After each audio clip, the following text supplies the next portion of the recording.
নবী সাল্লাল্লাহু আলাইহি ওয়াসাল্লাম বলেছেন, ইন্না শাফাআতি লিআহলিল কাবাইর মিন উম্মতি, আমার উম্মতের মধ্যে যত বড় বড় গুনাহগার হয়ে থাকুক না কেন, যদি আমার উম্মত হয়, আমার সাথে সম্পর্ক রাখে, আমার উপর ঈমান আনে, আমাকে মহব্বত করে, কিয়ামতের দিন সেই বড় বড় গুনাহগারকেও আমি মুহাম্মদুর রাসূলুল্লাহ সুপারিশ করে ছুটিয়ে নিয়ে আসব। আল্লাহর হাবিব সাল্লাল্লাহু আলাইহি ওয়াসাল্লাম আল্লাহর আরশের সামনে সেজদায় পড়ে যাবেন,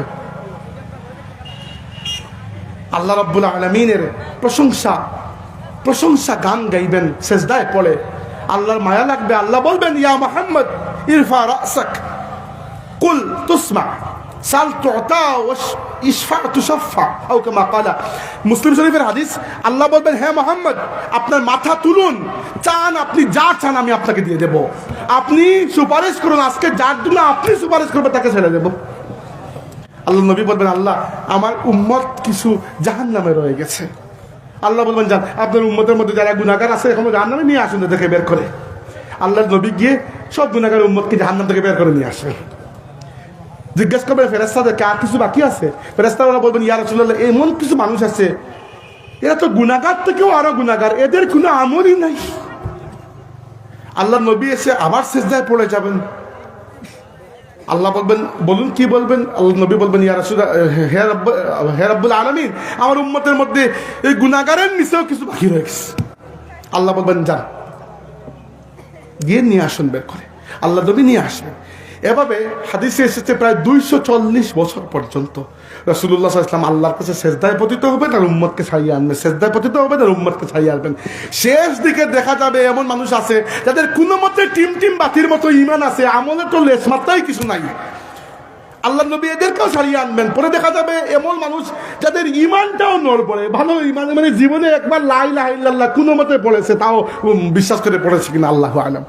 তখন আল্লাহ রাব্বুল আলামিন বলবেন যে আপনি যান, ইজহাব ফখরুজ মান কানা ফি কলবিহি আদনা মিসকাল যাররাতিন মিনাল ঈমানি ফখরুজ মিনহু।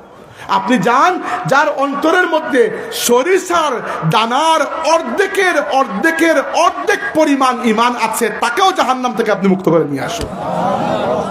এরপরে জাহান্নামের ফেরেশতা বলবেন, ইয়া রাসূলুল্লাহ জাহান্নামে আপনার আর কোনো উম্মত নাই, এখন যারা আছে এদেরকে আপনি সরাইতে পারবেন না, এরা মুশরিক, শিরিক করেছে আল্লাহর সাথে, এরা তো আপনার উম্মত না। এই যে একটা আদমের সন্তান হওয়া, এই যে মুহাম্মদুর রাসূলুল্লাহর উম্মত হওয়া, এই যে মহান সৌভাগ্যগুলো আমরা অর্জন করেছি, এগুলোর জন্য আল্লাহর শুকরিয়া আদায় করতে হবে আমাদেরকে। আমরা বিশ্বাস করতে হবে যে ইন্না শাইতানা লাকুম আদুউন ফাত্তাখিযুহু আদুওয়া, শয়তান আমাদের প্রকাশ্য শত্রুতাকে শত্রু হিসেবে গ্রহণ করতে হবে। শয়তান এবং তার চেলারা সব সময় আমাদেরকে গুমরাহ করার জন্য ব্যস্ত, সতর্ক থাকতে হবে। আর এর জন্য ফুলদুরি সাহেব আমাদেরকে শিখিয়েছেন রোজ অন্তত পক্ষে 100 বার ইস্তেগফার পাঠ করতে হবে, তাই না? আর 200 বার দুরূদ শরীফ। ইস্তেগফার পাঠ করার মানে রহস্য কি? ইস্তেগফার মানে শুধু যে গুনাহ মাফ হয় তা নয়, ইস্তেগফার পাঠ করার মাধ্যমে অনেক কাজ হয়।